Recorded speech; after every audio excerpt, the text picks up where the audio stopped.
Quel avenir industriel pour Brest? L'activité de la défense évolue. Acteur numéro 1 des CNS. Aujourd'hui, le site de Brest emploie 2800 salariés et affiche encore une majorité de son activité sur la dissuasion nucléaire. Depuis 45 ans environ, nous entretenons les sous-marins nucléaires basés à l'île Longue, ainsi que les missiles, les infrastructures de l'île Longue, donc pour 60%.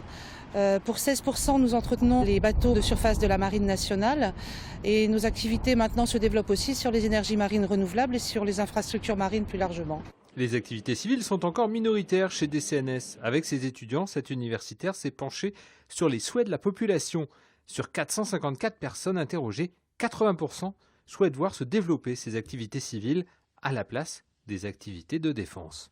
Cette étude révèle que finalement, à terme, compte tenu des objectifs et de ce réalisme aussi de la part des citoyens brestois, comme quoi il faut s'orienter vers de nouvelles directions pour que le territoire entame une bifurcation vers des activités civiles. Je pense qu'à terme, le politique devra prendre en considération ces souhaits.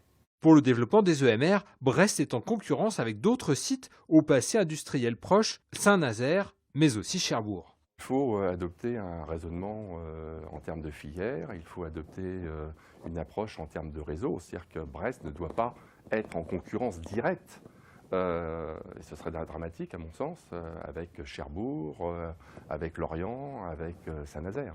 Plus d'activités civiles pour l'industrie brestoise, l'orientation a priori souhaitée par la population sera un cap difficile à franchir.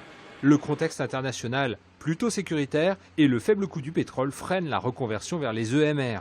L'activité défense emploie encore plus de 15 000 salariés dans le pays de Brest.